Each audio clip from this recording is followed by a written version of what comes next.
one of the most difficult things in our generation, and maybe in LA more than other places. How there is our children, teaching them what's really important. One of the biggest problems is the way to teach a child.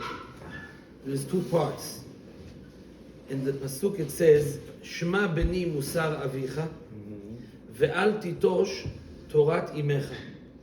So there is two differences. One is the musar avicha, what the father gives, and one is Torat imecha, what the mother gives. But there is another difference. The first part, it says the child needs to do something. What does he need to do? Shema beni. He needs to listen. If he's not going to listen, he's not going to get it. The second part, it says the child doesn't need to do anything. He can sit without listening, and he's going to have it. In order to not have it, he needs to do something. Al titosh Torat imecha. Don't throw out what your mother taught you. Which means, if I don't do anything, I don't listen, I don't throw out, I lay in bed, am I going to get from my father? No. No. Am I going to get from my mother? Yes. Yes. Because in order to get from my father, I need to listen. Shema beni. In order to get from my mother, I don't need to do anything. If I want not to get, I need titosh, I need to throw it out, which means it's already inside. It doesn't only mean the father and the mother. It can mean what the father gives and what the mother gives. The father has a mother part inside also, and the mother has a father part inside. There is the chelik of the sechel, the higayon, and there is the regesh, the heart, the lev. There is what the father needs to give. There is what the mother needs to give. In the Gemara, we have the same thing. There is tashema, come and listen, and there is tachazi, come and look. What is stronger? What is more powerful? What you see or what you hear? When I was in school, we used to come over to someone and say, you have dirt on your forehead. What would he do? Like this or like this? Like this. Like this. But I said forehead. Why? What you see is much stronger than what you hear. So if I do like this and say forehead, he's going to do like this. He's not going to clean his forehead. Tashema, come and listen, is less than tachazi, come and look. There is what we show our children, and there is what we tell our children. We could say a lot of things, but we could show them something else. And what happens is, when I say one thing and show another thing, what's stronger? Show. What I show. So if I say to someone, psst, psst, psst, what would he do? He'll understand, probably he might need to clean something over here on his beard, right? If I say, excuse me, you have something on your beard, so he'll clean his beard. It's much more powerful when he has seeing and hearing together. But as we saw, if I say, you have something on your forehead, what I show him is stronger than what I tell him. Parents tell their children a lot of things, but they don't realize they also show their children a lot of things. And what they show is stronger than what they say. Now if another time, again and again, I show my child one thing and tell him another thing, I gain two things. He's going to listen to what I showed him more than what I told him. But he's going to also understand that what I say doesn't mean a lot.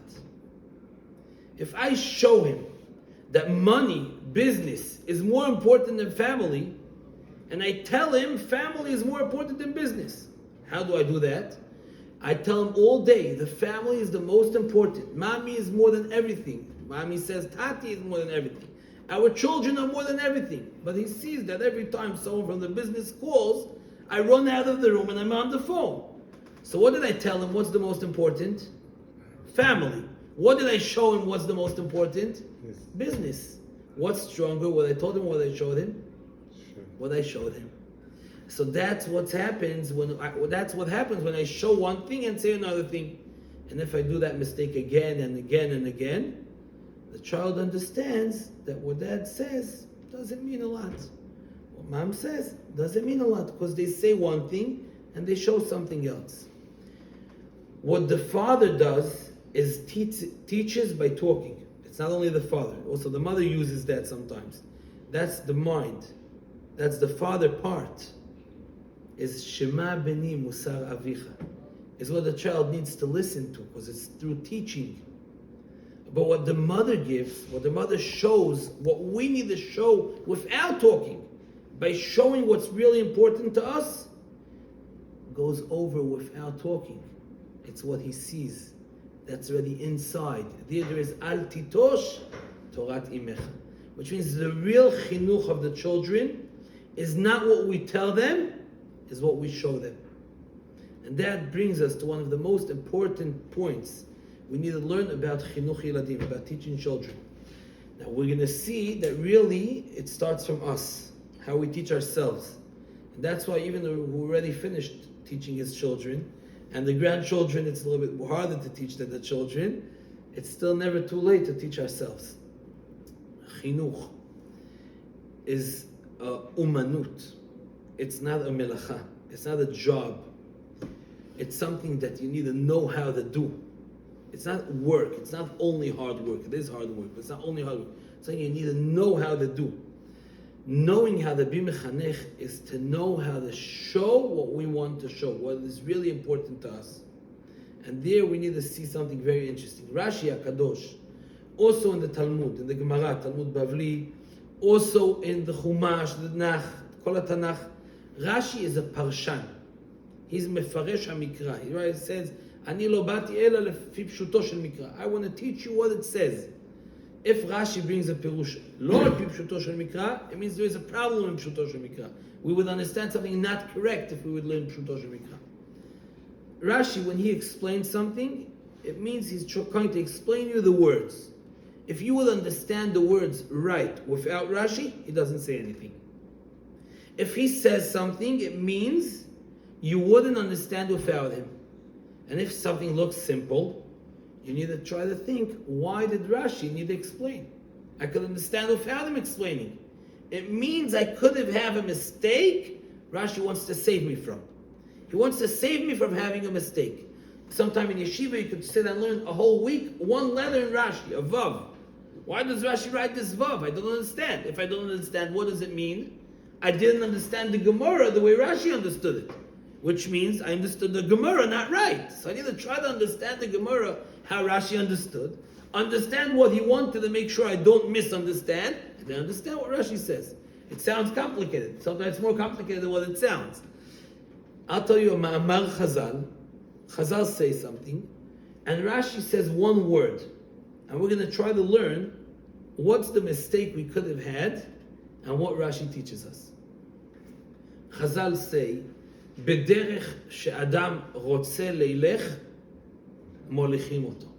Which means, in the way, in the path, a person wants to go, wants to walk, he is walked. Which means, min hashamayim, they help him go in the way he wanted to go. Now let me ask you a question. Is that true, yes or no? The first answer when you say is, sure it is. Chazal say, right? If Chazal say, it's emet. Emet Toratenu HaKdosha. Torah HaKdosha is emet. Okay, so it's true. Do we see it's true? Do we feel the way we want to go, it goes? So we need to know, not everything means the way we want to go. A person wants to be rich. That's not a way to go. That's something he wants to have in life. He wants to go on a diet. That might be a way to go, but not easy. But let's say a person wants to be mitchazek be'avodat Hashem. Mitkadem more. He wants to be mechanech his children more to Torah, mitzvot, maasim tovim. He wants to make better his shalom bayit. B'derech she'adam rotze leilech, molichim oto. It goes easily. He feels he wants to go. Hine min hashamayim, they mamish pushing me to do the right thing. Whoever feels like that should raise his hand. No one. Okay, so now we understand whether Rashi had a problem with Ma'amar Chazal. It says b'derech she'adam rotze leilech molichim oto, and it doesn't work. And Chazal, what they say is emet. So something here, we had a misunderstanding, obviously. Because if we understand correct, it's supposed to work. And if it's not working, it means we did not understand correct. So Rashi HaKadosh says one word. Rotze bocher. Which means, don't think that whatever way you're going to want to go, min hashamayim, they're going to help you go. No. The way you're going to choose to go, then min hashamayim, they're going to help you go. If you would think rotzeh means what you want, you would say it's not working. Now that you know it doesn't mean what you want, it means what you choose, now you understand why it's not working and when it's going to work. What's the difference between what I want and what I choose? So I'll give you an example from children, from my children, that probably miss me, I miss them. I miss them because I want to come back. They miss me because they think I'm going to bring presents when I come back. But if I ask my child, if I have 2 presents in my hand, and I ask him, which one do you want? Do you know what he's going to say? Both. Right? And if I ask him, which one do you choose?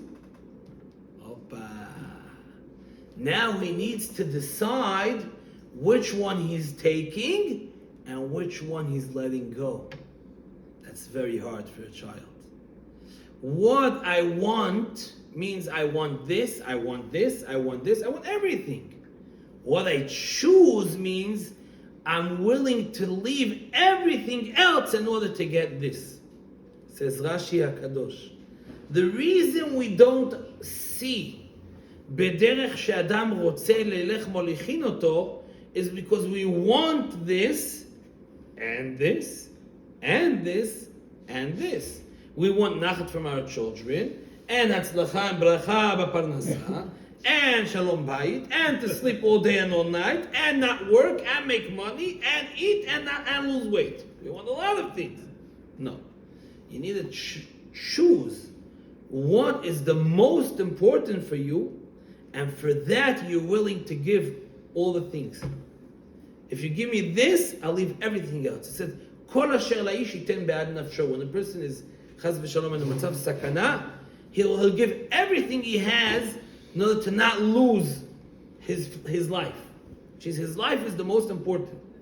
Some people stand up one day, pack up their house, and move. I said, why do you move? He says, I can't. My business, it's not working out, or he got offered a good job, he's leaving. Why? Because he's willing to give what he has for his business. But if you'd be married with children, so let's say, okay, I have a good deal for you, I'll give you a good job, but you need to leave. You leave your wife, your children here, and come to move someplace else. Most people that have a normal life won't do that. Why? Because that's more important for them. When is a person willing to give everything for one thing? If a person knows, let's say, the chinuch of his children is the most important. I know people who got divorced for the chinuch of their children. I know people who moved to a different city, different country for chinuch of their children. People who lost their business for the chinuch of their children. Some person, chinuch of his children is before everything. בדרך שאדם בוחר, מוליכים אותו. There's a person that says, for my shalom bayit, I'll give everything. I don't care if I lose my business, if I lose my friends. I'm not everything for the shalom bayit. דרך שאדם בוחר, מוליכים אותו. But if he wants also this and also this and also this, no one promises him. When we come to teach our children what's important, we tell them this is very important. This is very important. This is very important. It's all true. But the question is, if we give them something that this is more important than everything else. This is worth for this to lose everything. And that is the question of Hatzlacha in Chinuch HaYeladim. Hatzlacha in Chinuch HaYeladim is to show there is one thing that's more important than everything. Now there could be a lot of people who say, Yahadut, Torah, Mitzvot, that's more important than everything. Okay. So, when he grows up, and he chas v'shalom, we hear a lot happens, he wants to marry an American girl, not Jewish, you can't do that. Why? The most important thing in your life is to be a Jew. But I love her, so what? But the most important thing in your life is to be a Jew. Okay. So now he has a question to his father. Why, when he was younger, you didn't send me to Jewish school, you sent me to public school? Because Jewish school costs a few $1,000 more. So what's more important, money or Yahadut? You told me the whole life that Yahadut is the most important. But you showed me that money is more important. So for money, you sent me to the wrong place. I should leave my love for what you say is the most important, and you showed me is not the most important? And that's why a lot of times we find ourselves too late that we had a mistake. You know, if someone has a shirt with buttons, sometimes he misses a button by the beginning. When does he know he had a mistake? When he comes to the last button and he sees something is not working out. Then he needs to start going back up, right? When does he know he had a mistake? A person has a mistake in the chinuch of his children. When does he know? When the child already is coming to be mechanech him. When it's the time that he can't do anymore. So that's why we need to be smart to start early. Starting early means to know, to put the focus on what's really important in life.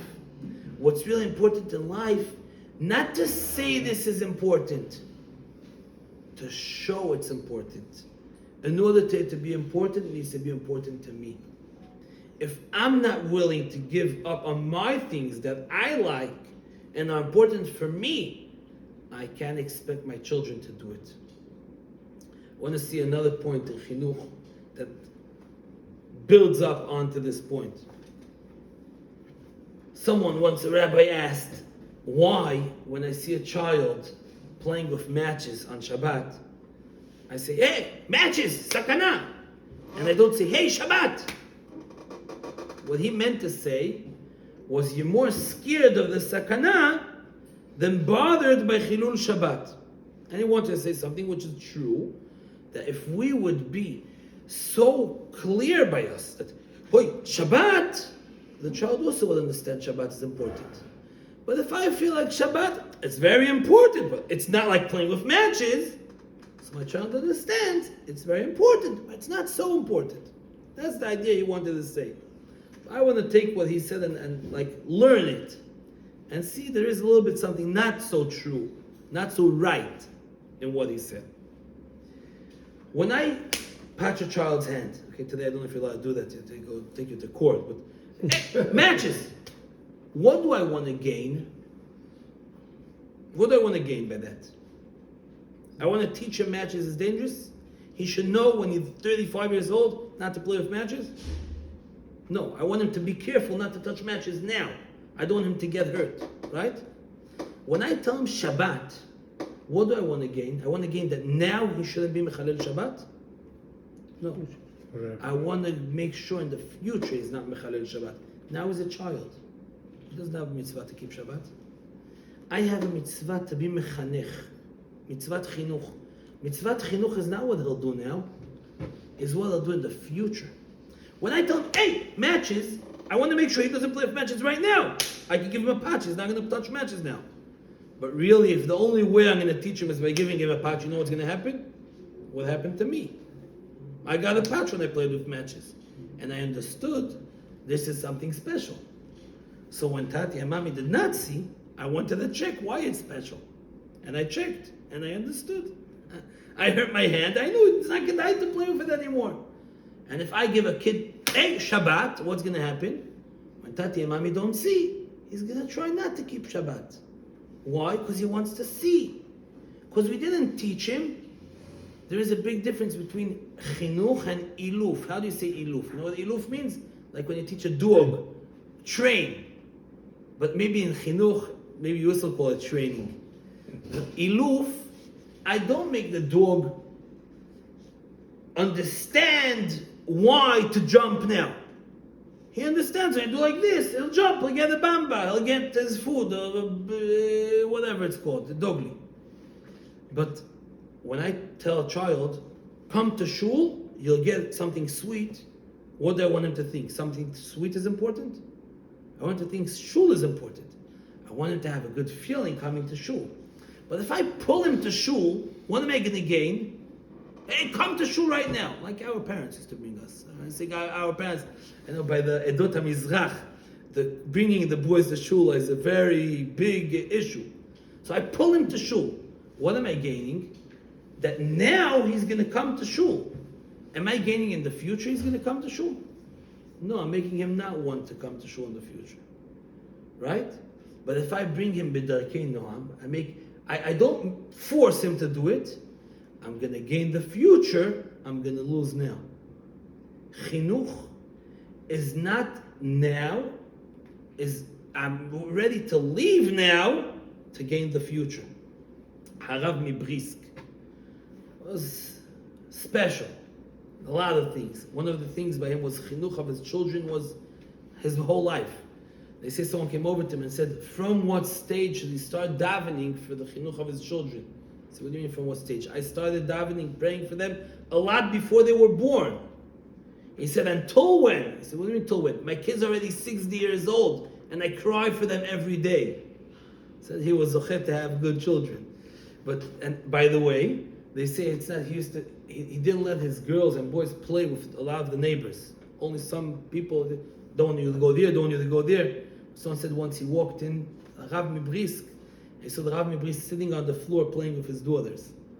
He said, they can't just say no, no, no, you need to give them something instead. He said, don't go there, but he played with them. And they understood what it means when the Rav Mibrisk is down on the floor for them. They appreciated it. So to say no, you need to give. So the Rav Mibrisk once sat in his house, and there was a asifa of Rabbanim. A lot of Rabbanim came to his house. He was the Rab of the Rabbanim, okay? The big rabbi, chief rabbi, let's say. And one of his children was in a good mood, came into the table and danced on the table for like a minute. The Rav Mibrisk didn't say anything, and he left the room. And the asifa continued. And when they finished, the rabbi went over to the Rav Mibrisk, one of the rabbis, and he said, could I ask a question? He said, yeah. He said, I cannot understand. There is mitzvat chinuch. Your child came in here, jumped on the table, and he didn't say anything. What's with mitzvat chinuch? Listen, this is a story to cry from. So the Rav Mibrisk told him, mitzvat chinuch is to teach him now, in order when he's going to be older, he'll do the right thing. He said, my son, even if I don't teach him now, when he's going to be 30 years old, he's not going to jump on the table. This is something only a child does. There's no mitzvat chinuch.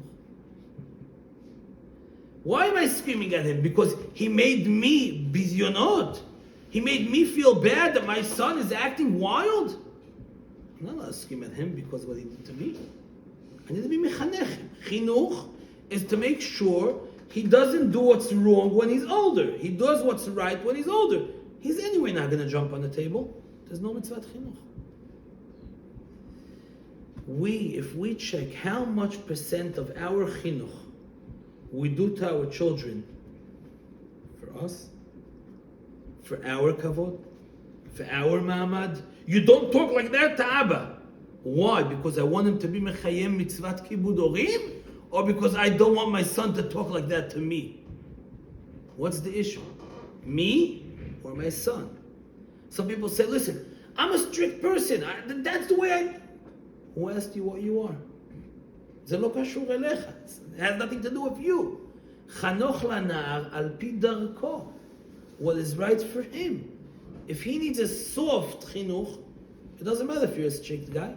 Some people say, listen, I don't measure, I don't get involved. I let my kids do whatever they want. That's my way. Well, that's what your way is.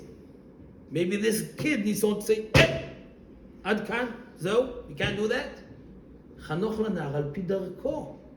What do we want to gain? We want to gain that you're going to have a son that does what you want. You're not the issue. Gam ki yazkin lo yasur mimena. He should continue the right way till he's older. If you do things for what you want, he's not going to continue that when he's older. If you do things for what he wants, he'll continue that when he's older. So if we really want to give chinuch to our children, chinuch, the real chinuch is to do what's going to make them do what's right when they're older. The way to do that is by changing ourselves. Everyone always says the first stage of chinuch is dugma ishit, is to show on yourself the way to act. It's true also on the low level, but it's true also on the very high level. If I don't show what I say, it's like saying your forehead. You're saying family is more than everything, but every time you're with the family, you're busy with your business. So the son understands, the daughter understands that the business is more important. Children learn by example. Right. Children learn by example, but in two different levels. Also, the best way to show our children how to do and what to do is by what we do, but also the deep part of it, and that's is when I show him it's important for me, and I'm willing to pay a price for it, he understands it's important. But if I show him I don't want to pay a price, he should pay a price, he's not going to pay the price. I'll give another example. Here in America, probably there's a little bit different examples. Let's say in Eretz Israel, okay, you go into the grocery, everything is kosher. But we try to eat a higher level of kashrut. My son says, I want to get this candy. I look at the hechsher, I say, listen, this is not our hechsher. In our house, we try not to eat this. So what did I teach him? That it's very important to eat a high level of kashrut. Who paid the price for that very important thing? My son. He wanted the candy, he couldn't get it. He got a different candy, the candy he didn't want.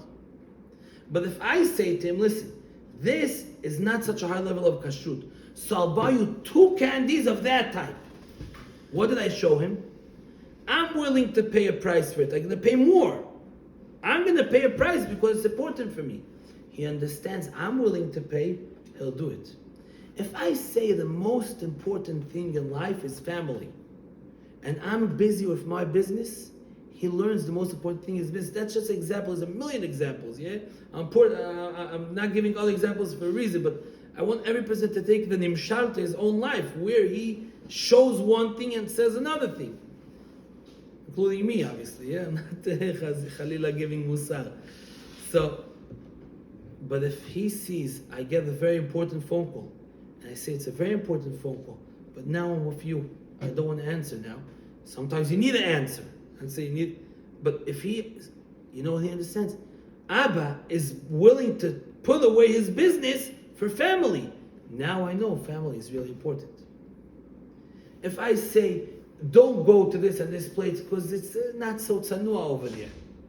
Abba, so why did you go to there if it's not the right place to go? But if he sees Abba doesn't go to this and this place, even though he wants to go or needs to go, it's going to help his business.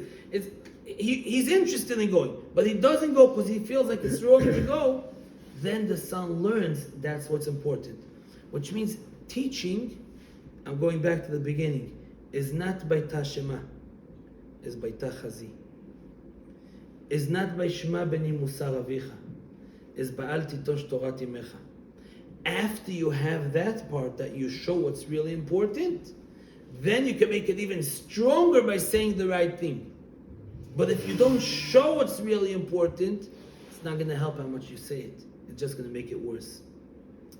Another point that we need to see when we're talking about raising children, which is also true in our Avodat Hashem, but I'm talking about that's the subject we picked, even though maybe part of our crowd is less holding at that stage of life. But to know how to put a gvul, how do you say gvulot in English?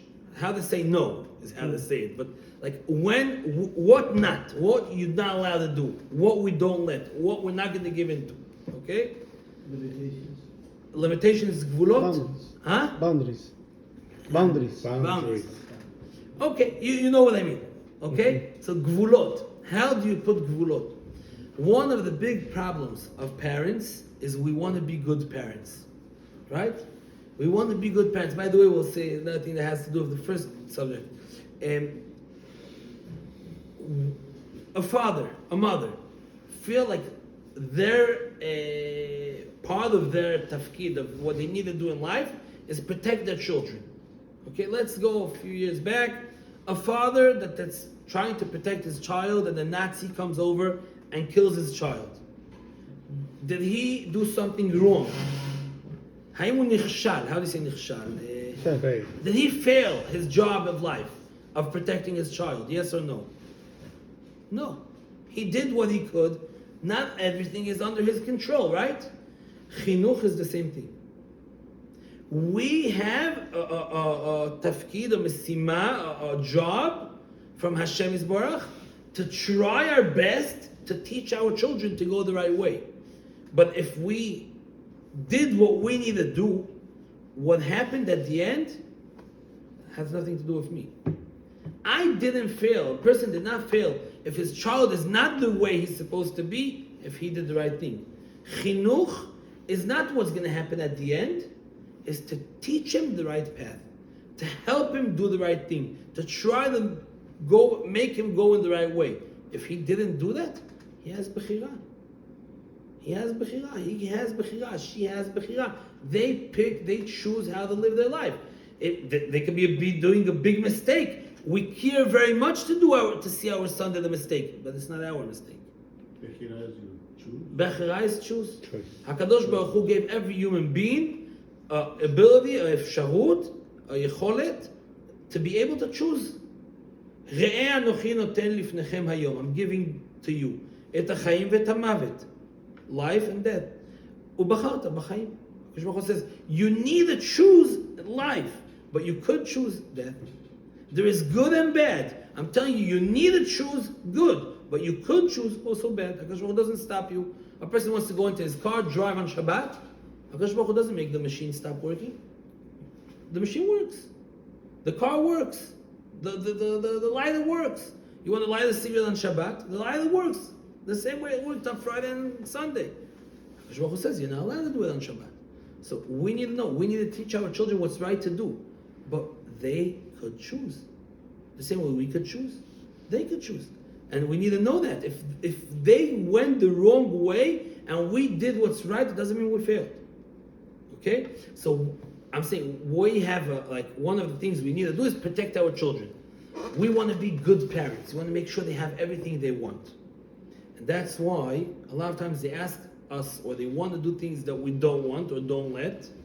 And then they say, hey, if you don't let me do that, you're not a good father, you're not a good mother. Like they know what buttons to press. And then we say, okay, we give in. And then what happens? What we let them do is not interesting anymore. They're trying to do again what they're not supposed to be doing. And we want to be good parents, so what do? We say, okay. And then what happens? That's not interesting anymore. They go to the next stage. They always want to do what they're not allowed to do. They don't enjoy doing what they're allowed to do. Kids always play on that stage, on the place where we let and don't let.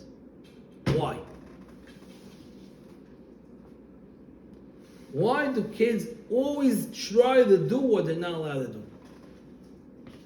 Testing to see what's important. Which means, so why are they begging so much for me to let? That's if you're going to give in or not. That's the real test of it. The kids are busy testing their parents. Who taught them to be so smart to test? Where did they learn how to test the parent? The parents be testing their children. It's almost the point. The kids are begging us to say no. And we said yes. So they're going to the next stage, hoping we're going to say no. And we say yes. So they go hot. They want to hear the no. A child that grows up without having a no, his whole life, he doesn't have self-confidence. He doesn't have bitachon atzmi. Self-confidence comes to a child in his personality from hearing the answer no. Why? I'll give an example. If, let's say, a child wants to play soccer, baseball, a big yard, he can play baseball? Small yard, a backyard, he can play baseball, he can play soccer, yeah. Kick the ball, throw the ball, whatever. Maybe baseball needs a big whatever, a court, whatever. If there is a building of 30 floors, who wants to play baseball on top floor? Can play baseball? Play soccer? No. He'll kick the ball's gonna fly. He'll jump, he's gonna fly. But if on the side of the roof there is big fence, you can play soccer inside. Why? When a place there's no fence, you're scared you're gonna fall. But if you have a big fence, you know inside the fence you can play. If a child in his mind has places that he knows this is not okay, this we're not allowed to do, this is a no, he knows everything till this is okay. Till here is okay, this is no. Okay?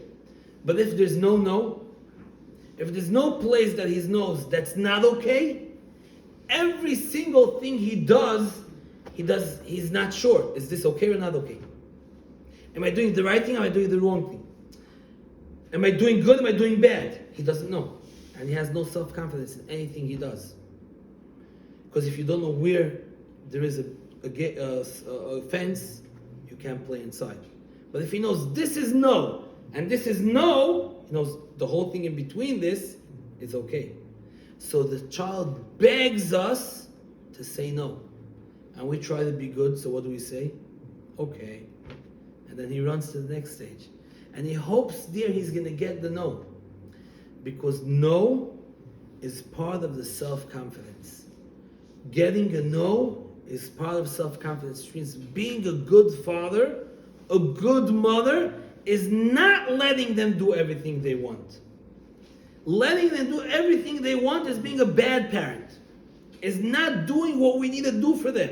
That's not what they want us to do. They may be very, they can enjoy very much at this moment, but they don't know how much they're going to suffer in the future. Being a good parent is also saying what not. And that brings us to Chag Pesach. And with that we're going to end B'ezrat Hashem. Chag Pesach, we were Avadim, Yatzanu Lecherut. We became Bnei Chorin. You know another Ben Chorin, that if he went to sleep late at night, or he's jet lag like me that landed yesterday from Eretz Israel, and he wants to sleep, he can't sleep, he needs to wake up Shacharit, and then finally he finished davening Shacharit, he wants to go to sleep and sleep till who knows when, he needs to wake up for Mincha, and after Mincha he can't sleep till who knows when because he has Arvit, and he has halachot from before he's born till after he's dead. This is halachot how you bury a person, this is halachot how you act when you have giving birth. There's halachot in the Shirutim, Bet HaKiseh. There's Haristo, they say, when he heard that Jews have halachot in Bet HaKiseh, he said, this is the real God. He said, only who doesn't leave the person for any moment is really true. There's no moment in the life of a Jew that he can do whatever he wants. He always has instructions how he needs to act. Okay? This is Ben Chorin. This is Avdut. Eved Hashem, that's right, Baruch Hashem. Instead of being a slave to a bad owner, I'm a slave to a good owner. I used to be a slave of Paro, I'm a slave by Hashem. Ayinu avadim la'avadim, now we're avadim la'Hashem. Avadai hem, asher hotzeti otam me'eretz Mitzrayim. Very good. That's not called Ben Chorin. I'm a Eved, I'm not a Ben Chorin. You're Ben Chorin? You can sleep as much as you want? No, whoever got married knows he's not a Ben Chorin. But that's not what I mean. I mean, a Jew is never a Ben Chorin. What's Ben Chorin? Ben Chorin is a person that's Free. free. Man. I'm not free. I can do whatever I want. I go to a restaurant. I need to see when I ate fleshik, when I ate milky, when I ate meaty, when I ate milky. Is this kosher? Is this not kosher? Is this? I'm not free. How can you say I became free? The answer is what we said. Gvulot is being good, not being bad. If you think, I'm connecting what we spoke from the beginning, and then we're going to answer about Pesach. If you think about the child, you're being good to him. But if you're saying, you come with me now to Shacharit because you want him to come to Shul, to Bet Knesset, so that's not good for him. If you're doing it for him, it's Chinuch. If you're doing it for yourself, that's not Chinuch. Gvulot, if you're doing it because you know the child needs to hear the no, you're being a good father, a good mother. If you're doing it because you want to say no, so that's a little bit less, and also it works less. the body of a person is wide. Okay? The head is a little bit wide. The stomach is a little bit more wide, depends what and how much he eats. The most narrow part of the person is the throat. Okay? When chas v'shalom you want to kill someone, you or cut him over here or choke him over here. Okay? Be'omek hadavar, in the deep part of it, the head is like a symbol. It means the machshava, the da'at, the understanding. Okay? The body, it means the work, the doing. Okay? Everything we do in our life, we do with our body. From this part and down. All the hashpa'ah, like what brings the power from here and up. The chamtzan, we get from the nose, the seeing from the eyes, the hearing from the ear, the instructions from the mind, everything comes from the top. Paro was Melech Mitzrayim. Says Harav Pinkus. Melech Mitzrayim means this is a chelek hatzar, the narrow part of the body. He held us over here, which means he tried to cut the connection between the head and the body. The body is our work. The head is why I'm working. Okay? Paro tried to cut the connection, which means you're going to work very hard. We worked very hard with no connection to the mind. Why am I working? For no reason. Avodat parich. We built and built and built. I came tomorrow and the same thing we need to do again and again and again. You're working for no reason. And now we're going to see the difference between the Eved and the Ben Chorin. Eved doesn't mean someone who works very hard. Eved is a slave. It could be a guy in Dubai that has 3,000 slaves. Every slave works 1 or 2 days a year. Okay, one guy is a chef. He makes food for his, how do you say, Adon? Yes. Master, 2 days a year. Because his master wants to change food, doesn't want the same food again and again. So every 2 days he has a new chef.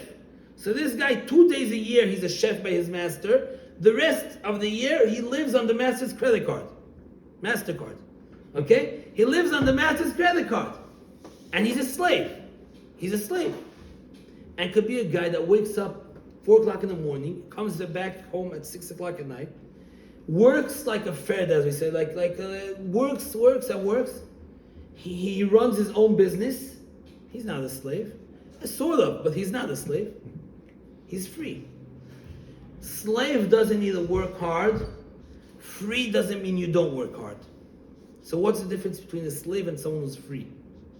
A slave is someone that doesn't matter how hard he works. Whatever I do goes to someone else. If I work a lot, someone else gains a lot. I work a little, someone else gains a little. Whatever I do goes to someone else. Someone free, whatever I do goes to myself. I work a lot, I gain a lot. I work a little, I gain a little. But I gain it. I could be working very hard running my business and I'm not a slave.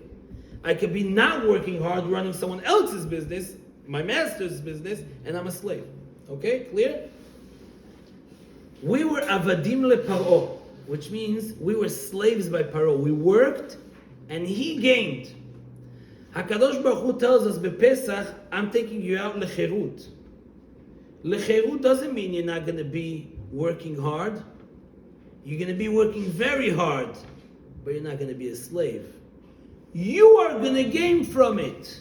Hashem tells us, you're not working for me. HaKadosh Baruch Hu doesn't gain anything from me keeping Shabbat. I gain from keeping Shabbat. HaKadosh Baruch Hu doesn't gain from me putting on tefillin. I gain from putting on tefillin. HaKadosh Baruch Hu doesn't gain from going b'tzniut. I gain from going b'tzniut. HaKadosh Baruch Hu doesn't need my Shabbat. I'm mesameach HaKadosh Baruch Hu by keeping Shabbat. But it's for me. HaKadosh Baruch Hu says you're going to work very hard. You're going to gain from it. That's called Ben Chorin. Why is that Ben Chorin? Because Paro tried to do, we're going to work, but he called us over here. We don't work for ourselves. We don't gain anything by working. HaKadosh Baruch Hu says, Yetziat Mitzrayim.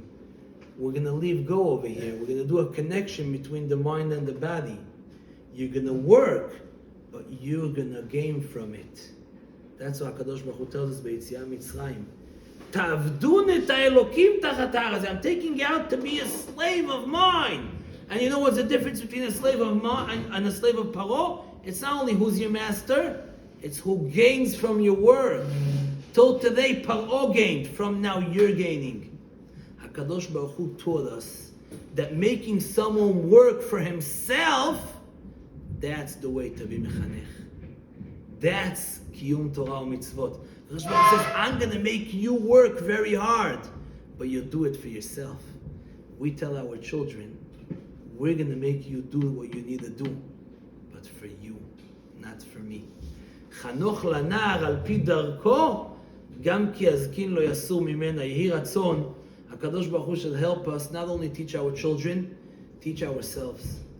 And remember that from the work we do, we gain.